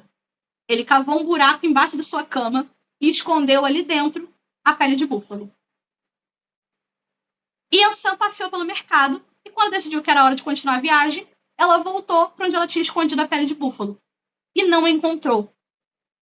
Desesperada por ter perdido sua pele mágica, ela ficou vagando em volta da cidade sem ter para onde ir, sem ter o que fazer. Porque sem a pele de búfalo seria muito mais difícil ela viajar sozinha, aguentar muito tempo andando, muito tempo correndo, dormir em qualquer lugar, comer qualquer coisa. Foi então que Ogum apareceu e se apresentou para ela. Ele ofereceu ajuda, afinal ela era ali uma moça que não tinha mais para onde ir. E Yansan aceitou a ajuda do rei, foi abrigada em seu palácio. E após mais um tempo de convivência, ela se apaixonou por ele e aceitou o pedido de casamento que ele fez para ela. Yansan se tornou a esposa favorita de Ogum. E ela não sabia essa questão de que era Ogum que tinha escondido a própria pele de búfalo. Yansan gostava da vida que ela tinha. Ela passou, sim, a amar Ogum, verdadeiramente. Os anos foram se passando e ela teve com ele 9 filhos. Então, passaram-se, no mínimo, 9 anos. Mas também, que escada, meu Deus. 9 não é para qualquer um, meu Deus. Haja paciência. Mas as outras esposas de Ogum, afinal ele era um rei, ele podia ter vários esposos no palácio, elas ficaram muito enciumadas. Porque o ético a se fazer ali naquela cultura era que as esposas mais antigas, não somente por ordem de idade, mas por ordem do casamento, elas tivessem prioridade, recebessem mais mimos, mais joias, tivessem mais escolhas, mais participação do governo. E Yansan tinha chegado por último e era muito mais paparicada que as outras. Ogum enchia ela de presentes, enchia ela de joias, dava todos os mimos que ela quisesse, dava para os filhos dela coisas melhores que para os outros filhos. Essa parte eu achei bem problemática. Mais problemática do que o casamento ali de várias esposas, que se fosse bem conversado, a coisa era organizada. Um homem que é um rei, que tem essa capacidade de sustentar um monte de esposa, deu um brinco de ouro pra uma, dá pra todo mundo.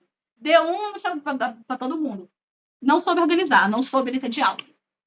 Então essas outras esposas de Ogum ficaram muito enciumadas e ofendidas daquela esposa mais jovem que tinha chegado por último, receber mais atenção do rei do que elas. As outras esposas de Ogum se uniram e foram a Babalaô, foram jogar para saber o que elas podiam fazer para se livrar daquela esposa. Afinal, se ela fosse embora, elas voltavam a disputar Ogum só entre elas, era uma menos ali para disputar a atenção do rei. E o Babalaô explicou a elas, através do jogo, isso aparece em muitas histórias, os orixás indo consultar o Babalaô, o jogo, né, de Fá, de Búzios, para saber alguma coisa.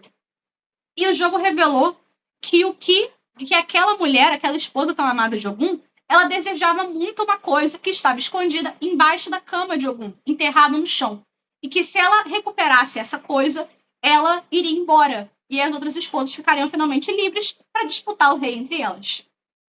E assim elas fizeram. As esposas voltaram para casa, afastaram a cama de Ogum do lugar, cavaram no chão e ali encontraram uma pele de búfalo. Elas não entenderam nada, né? Porque elas pensaram, ela quer muito uma coisa, sei lá, um iPhone. Ela tá, sei lá, procurando o passaporte dela, que ela ficou presa na alfândega e teve que dar abrigo, teve que se refugiar. Sei lá. Elas não estavam pensando numa pele de, sei lá, um balde, uma cesta cheia de joias. Ninguém estava pensando numa pele de búfalo. Mas aí, paciência, né? Elas acharam. E quando a Yansan chegou em casa do mercado, elas agitaram a pele na frente dela. Quando Yansan bateu os olhos naquela pele de búfalo, que representava toda a sua liberdade, toda a sua independência, toda a vida que ela levava antes dali, ela se lembrou de todos aqueles anos em que ela gostaria de estar ainda viajando, porque ela tinha começado sim a amar Ogum, e ela amava todos os seus filhos que ela teve com ele, e ela também gostava ali da vida do palácio, mas não era como a época em que ela era independente, não era como a época em que ela podia dormir na hora que quisesse, comer na hora que quisesse, o que quisesse, viver da forma que quisesse, viajar para onde quisesse. E Yansan ficou cega. Ela correu na direção da pele, vestiu pela primeira vez em 9 anos a sua pele, a sua liberdade novamente, e imediatamente se transformou em búfalo. E saiu correndo, um búfalo dentro do palácio, e saiu correndo por dentro do palácio, em busca da sua liberdade, em busca de recuperar a vida que ela tinha antes. Mas ao chegar na porta, na hora que ela estava já indo embora, ela escutou o choro de suas 9 crianças, que estavam enfileiradas em escadinha, vendo a mãe ir embora. Olha, se a minha mãe transformasse em búfalo e também saísse correndo, também ficaria bastante traumatizada. Então, eu não julgo as 9 crianças de Yansan. De fato, é complicado, complexo, é a questão do búfalo. E Yansan se virou, ainda em búfalo, observe e mentalize sua mãe em forma de búfalo, só lembrando. E Yansan se virou para o seu filho mais velho. Ela deu um abraço em cada um. Tirou seus chifres, os enormes chifres dela mesma, daquela búfala, e entregou à criança mais velha. E disse para ele: meus filhos, eu amo vocês. E amo a vida que vocês me proporcionaram. Mas eu tinha uma vida antes de vocês chegarem. E eu sinto falta dessa vida. Eu preciso recuperar a minha liberdade, minha independência, minha força, toda a capacidade que eu sempre senti que tive. Mas eu nunca vou deixar vocês desamparados. Quando vocês precisarem de mim, batam meus chifres. E onde quer que eu esteja, eu vou ver o socorro de vocês. Não sei se vocês aqui, se todos aqui conhecem, mas existe em qualquer casa de santo, qualquer casa de candomblé, alguma de umbanda talvez, que tem um assentamento de Yansan, principalmente se a mãe de santo for de Yansan, vai haver um par de chifres de búfalo, de verdade, em cima desse assentamento. E se ele for sacralizado, né, se forem feitos os rituais corretos e tal, quando a mãe de santo bate esses chifres, todas as Yansans, todas as Oiá da casa viram. Porque quando batemos esses chifres, elas estão vindo ao nosso socorro. Essa parte não precisa ser necessariamente contada para os alunos, óbvio, né? Eu só trouxe aqui para vocês porque essa parte explica um fundamento muito importante das casas, né? De candomblé. Essa história, eu não tinha percebido que ela era tão querida pelo público adulto, especialmente pelas mulheres, e especialmente por quem se tornou mãe em algum momento da vida. Porque eu levei essa história como, beleza, a mulher vira búfalo, ela viaja, ok, se transforma, sai lá. E levei essa história e comecei a contar nas escolas. E aí eu comecei a perceber que na hora que eu contava essas histórias, algumas professoras estavam com os olhos cheios de lágrimas. Outras estavam sorrindo muito. Outras estavam filmando e fotografando essa parte da apresentação muito emocionadas. E algumas delas começaram a abordar no final da contação e comentar sobre essa história de Ansan. E elas falam, poxa, essa história me lembrou tanto o momento em minha vida depois que eu virei mãe, ou depois que eu cresci. Eu tinha o sonho de uma determinada carreira e precisei abrir mão dela por causa ali de outras questões, por causa de uma instabilidade, ou por ter se tornado mãe. Quando eu era criança, eu queria fazer determinada coisa, queria, sei lá, viajar ao mundo, queria ser artista de circo, sei lá, qualquer coisa. E aí as coisas foram mudando, eu fui percebendo que eu precisava de um emprego que era mais estável, que pagava conta, que botava comida na mesa. Ou eu me casei, eu precisava de uma estabilidade, eu precisava cuidar da minha família, meus horários mudaram, minhas prioridades mudaram, e acabou que eu nunca realizei aquele sonho, ou nunca mais tive aquela vida que eu gostava naquela época. E essa parte, essa questão, dormir na hora que queria dormir, acordar na hora que queria acordar, comer o que queria comer, na hora que queria comer, elas mencionaram muito essa parte, viajar também, mencionaram muito essa parte. Mas que isso não quer dizer que a vontade é de abandonar as crianças e abandonar a vida. E sim uma forma de equilibrar essas duas coisas. Nem sempre isso é possível, mas é uma vontade que sempre fica ali. Então, por isso eu trouxe essa história pensada para essa faixa etária. Ela é uma história que qualquer faixa etária pode ouvir, ela não é violenta, então, inclusive, anos iniciais pode rolar também. Ela é uma história... Toda história que tem animal, as crianças gostam muito também. Mas eu percebi que ela bate diferente, ela toca diferente no coração dos adultos.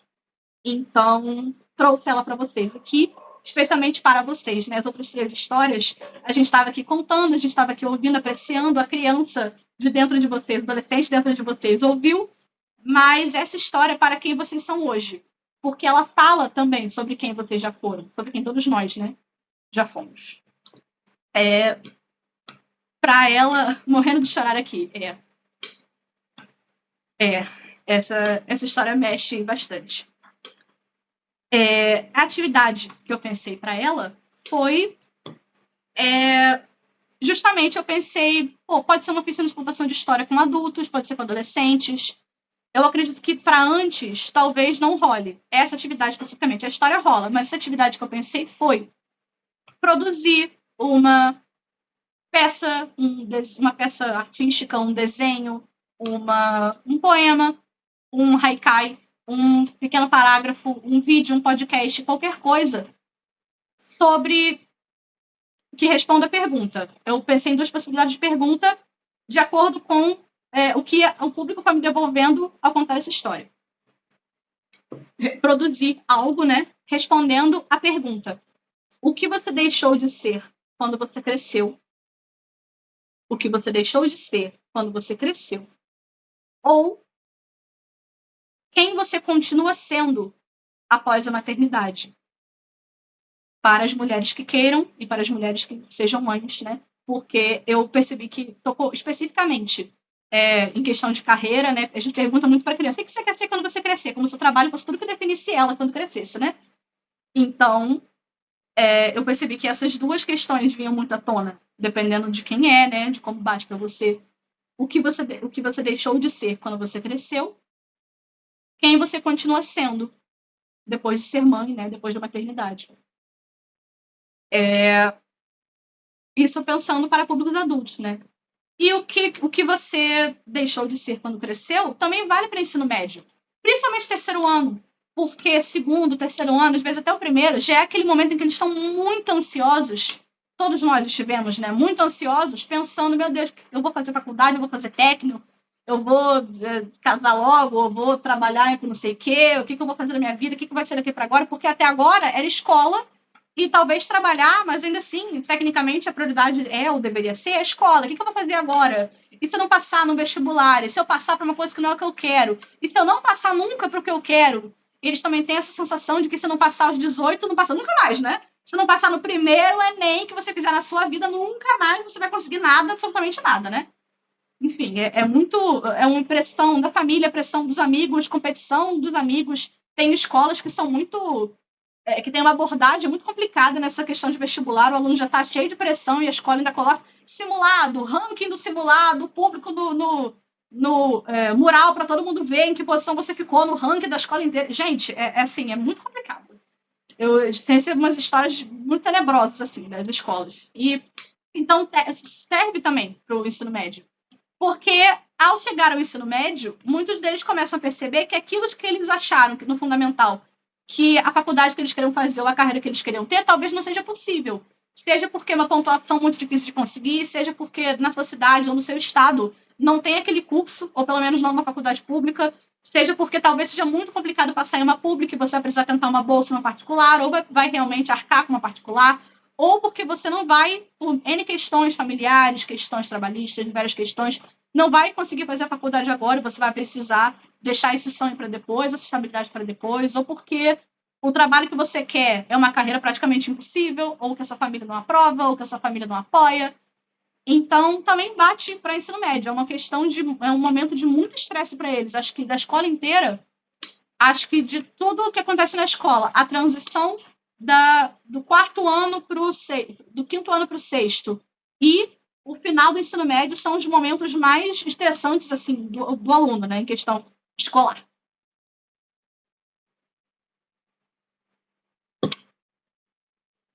E, gente, agora que temos meia hora, já eu vou abrir para vocês perguntarem o que vocês quiserem, mas antes, para evitar também que o pessoal precise sair, né, precise descansar, sexta-feira é quase 10 horas, né, precisamos descansar, amanhã tem terreiro, vou comentar com vocês das atividades. As atividades, assim, vocês vão poder escolher uma atividade. Se quiserem fazer mais, está super valendo, tá? Mas o pessoal que quer a certificação, e todo mundo, eu convido todos a fazer, mesmo assim, que não precisem da certificação, já que estamos aqui, já que tivemos a oportunidade, né, de ouvir essas histórias, de conversar sobre elas, já que vamos ter a oportunidade de ouvir a gravação, de ver na apostila, relembrar essas histórias, vocês vão poder escolher para fazer nesses 7 dias e enviar o registro. Por favor, envie o registro, porque eu quero muito ver. Vocês vão poder fazer essas atividades que eu propus para alguma dessas histórias. Você escolhe a atividade de uma delas. Ou você vai contar essa história para os seus alunos, para o seu grupo de evangelização, de educação espiritual, do terreiro, do centro, ou para os seus alunos, ou para um grupo de contação de histórias, ou vai reunir as crianças do terreiro e conta, ou vai reunir seus filhos, seus afilhados, um primo pequenininho e vai contar, ou vai reunir um grupo de amigos e vai contar. E você vai pedir depois que eles produzam essa atividade. Então, veja bem, vocês têm 5 opções. Eu gostaria muito que fosse a 5ª opção, que você pudesse contar, criar uma atividade. Também pode ser. Se quiser, também é uma boa. Mas eu gostaria de ver, já que a gente tem... É porque, assim, nem todos que estão aqui são professores. E por isso que eu não pensei unicamente em criar uma atividade. Em que vocês criassem uma. Porque eu deixei para...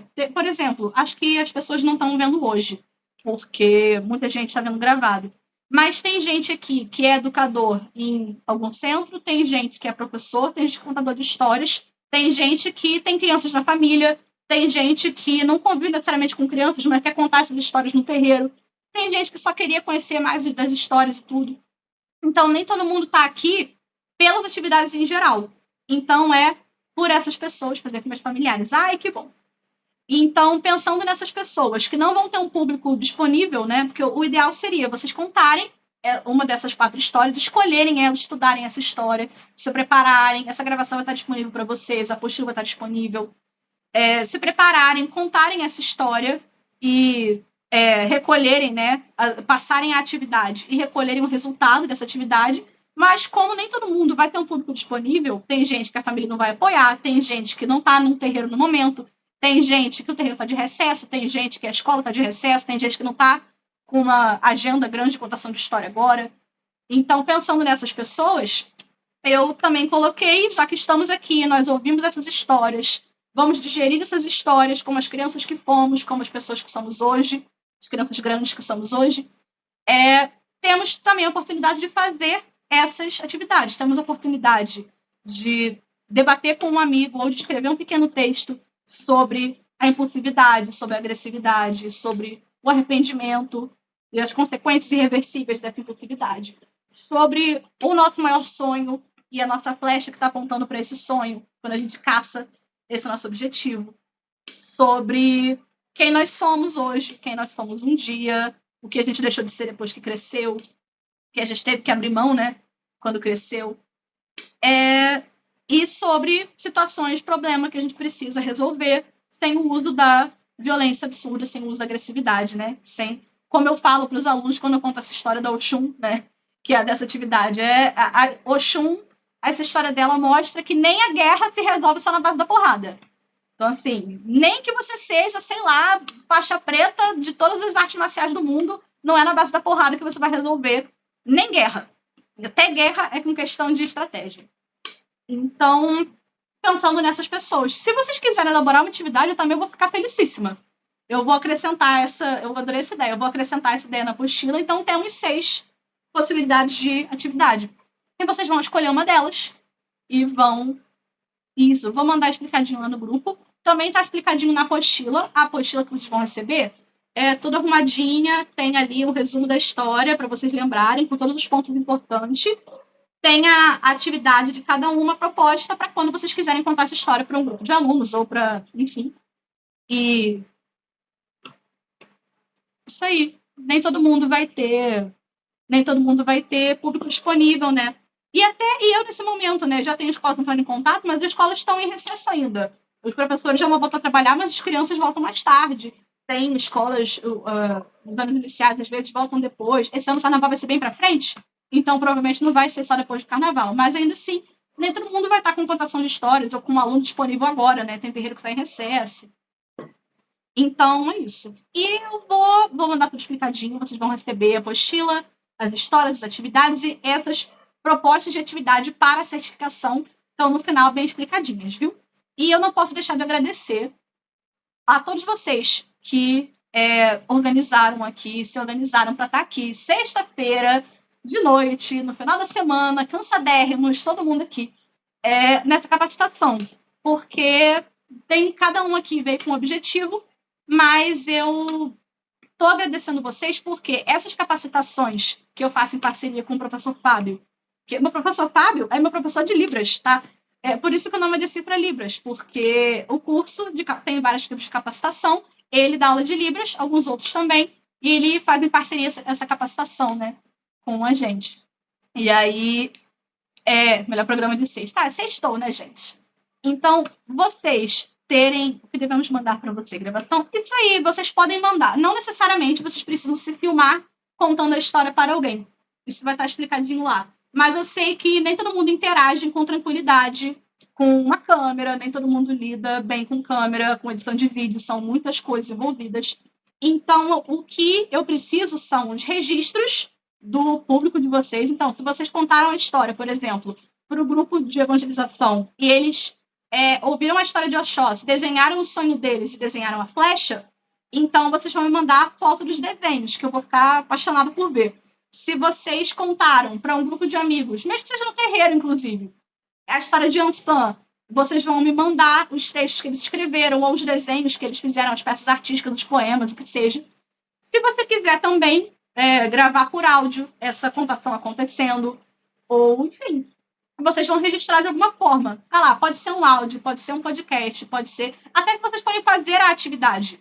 Porque, por exemplo, pode ter gente que vai gostar muito da história de Oxóssi, quer fazer a atividade dele, mas não quer necessariamente desenhar. Então, você pode escrever um texto, se você quiser, sobre o seu maior sonho. E aí, gostaria muito que, mesmo que faça o texto, você coloque sua flecha apontada para o seu grande sonho, tá? Para selar essa sua determinação, essa sua vontade. E por aí vai, tá tudo organizadinho ali, tem várias formas de fazer, e eu sei que as pessoas têm rotinas diferentes, têm organizações diferentes. Isso vai aí, vocês vão ter 7 dias para completar essa tarefa, mas eu gostaria que fosse, assim, a proposta realmente é que você se conecte com essa história. e que seja realizando essa atividade ou contando a história e passando a atividade para alguém, que seja você... que você possa ser tocado por essa história. Porque essa é a magia da contação de histórias, né? Essas histórias que estão sendo contadas e recontadas há séculos e até hoje conversam com a gente aqui em 2025, né? No século XXI. É uma coisa incrível. Contação de histórias em si, por si só, é maravilhoso, mas essas histórias e o fato delas estarem sendo contadas e recontadas há tanto tempo e emocionarem a gente até hoje, se conectarem com a gente até hoje, de uma civilização diferente, em outra língua, cultuando os orixás de outra forma, vivendo de outra forma, numa realidade completamente diferente, ainda assim essas histórias tocam nosso coração. Então, o que eu gostaria é que vocês sejam... pode ser no privado, pode ser por e-mail. Eu vou, na apostila tem meu e-mail certinho para vocês mandarem também. Da forma que for melhor para vocês. E é isso. A minha ideia é... Lembrando também que nem todos são professores e alguns estão aqui também para as histórias. E é um motivo ótimo também para estar aqui. Cada um tem seu motivo para estar aqui hoje. E o fato de vocês terem adquirido essa capacitação, terem se importado em preparar essas histórias e levar elas ou para alunos ou para qualquer outro espaço, terem se importado em conhecer essas histórias ou conhecerem mais a fundo, talvez vocês conhecessem, de repente, os orixás, mas não alguma história deles, ou outras histórias, porque cada um tem várias. Isso é maravilhoso. Vocês estarem aqui numa sexta de noite é maravilhoso. O primeiro livro que citou. Eu vou botar no grupo a foto da capa, o autor, o nome e a editora de todos os livros. Pode ser que vai lembrar, vai facilitar para vocês procurarem, tá? Então é isso. Eu quero muito agradecer vocês. E vocês terem adquirido, né? Vocês deram um valor para estar aqui. E isso tudo vai ajudar a manter o projeto da contação de histórias nas escolas, porque esse trabalho acontece de graça. E eu faço questão de que seja de graça para as escolas públicas, no mínimo. Para ONGs, na maioria das vezes, eu também faço de forma gratuita. Então, essas capacitações, inclusive, eu pretendo começar. Estou conversando com o professor Fábio, para a gente ter uma por mês, não necessariamente das histórias, mas abordando alguma coisa. Eu fiz uma alguns meses atrás sobre termos legais, né, os direitos sobre religião. Existe lei da guarda religiosa, do aluno que está em preceito, em recolhimento, ele tem direito a um atestado, entre aspas, para se recolher e receber abono dessas faltas, mas nem toda escola está atualizada sobre isso. A lei 10.639, a forma como ela pede e determina que toda escola aborde, né, cultura afro-brasileira, mas nem sempre as escolas seguem, inclusive a maioria das escolas, infelizmente, não segue. Formas do professor estar atualizado, né? E vocês adquirindo essas capacitações, vocês estão colaborando muito para esse projeto continuar, acontecendo de forma gratuita para as escolas. E quem colabora também muito são os apoiadores. Alguns apoiadores estão aqui hoje. Eu gostaria de agradecer muito os apoiadores. E se vocês quiserem também, tem faixas de apoio através da plataforma Apoia-se. Eu vou mandar também o link se vocês tiverem interesse. Tem apoios a partir de R$5 mensais, que já tem ali recompensas, né? Eu organizei recompensas, formas de agradecer as pessoas que apoiam o projeto. E é isso que possibilita que as escolas tenham essas contações de história de graça. E vamos ver se vocês têm dúvidas. Deixa eu tentar achar o chat para eu conseguir localizar as perguntas de vocês.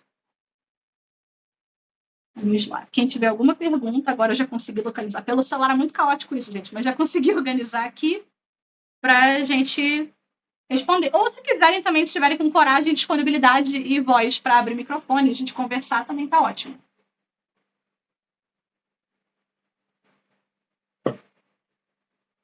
Ai, gente, o pessoal agradecendo. Sou eu que agradeço a vocês, gente. Foi maravilhoso estar com vocês aqui.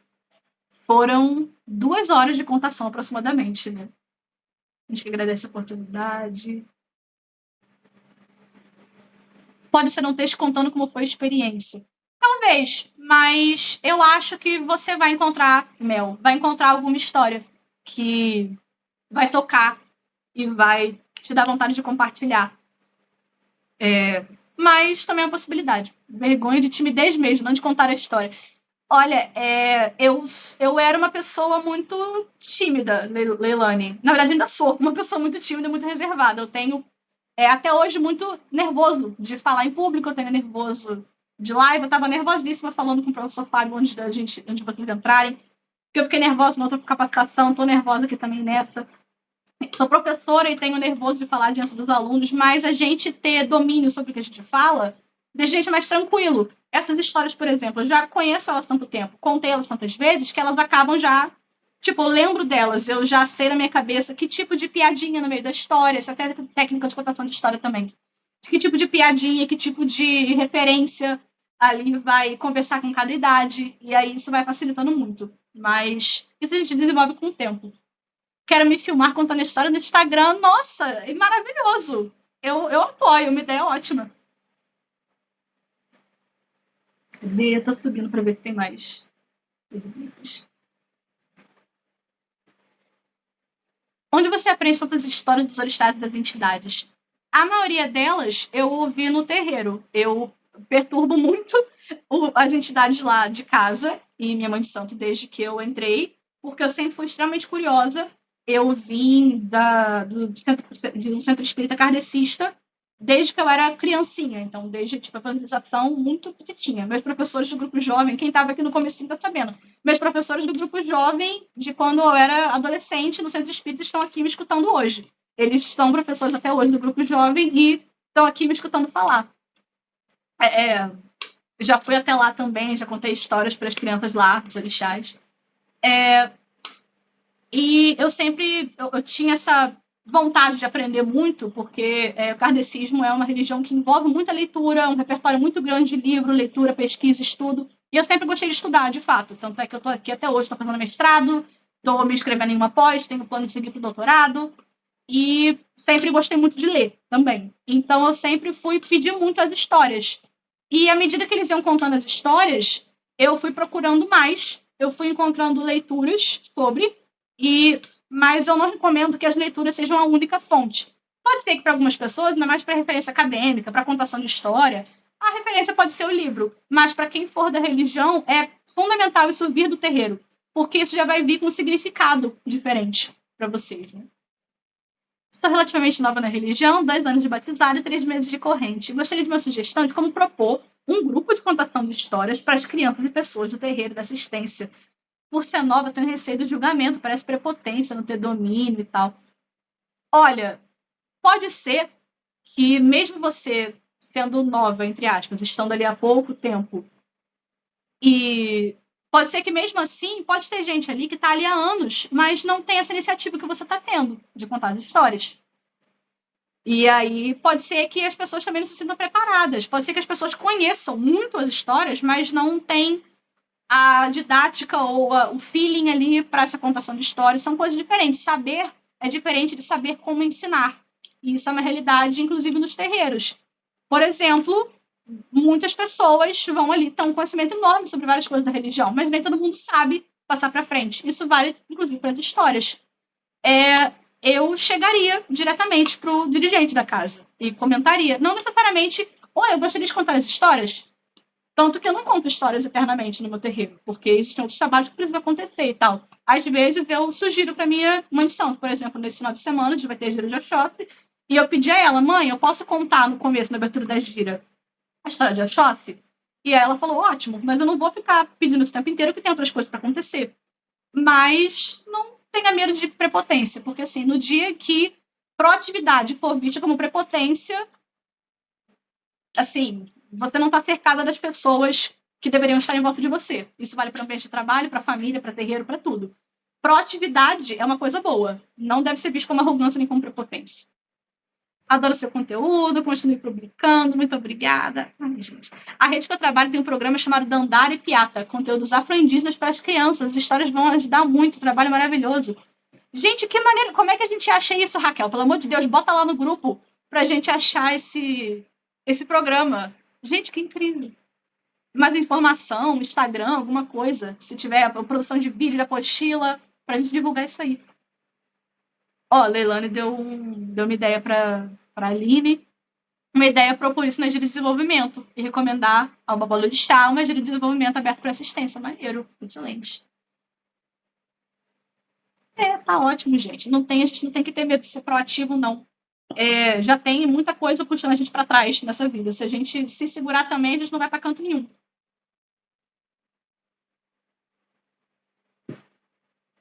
Bom, Acho que já estamos de boa. Gente, eu vou continuar ali no grupo, tá? Não vou desmanchar o grupo, ainda temos ali 7 dias de conversa, 7 dias para tirar dúvida, 7 dias ainda conversando. Se bobear, o grupo ainda continua ali depois de 7 dias pra gente continuar conversando. Feliz demais por esse encontro. Seria incrível se algum momento for recorrente. Eu tenho muitos planos de ser mensal.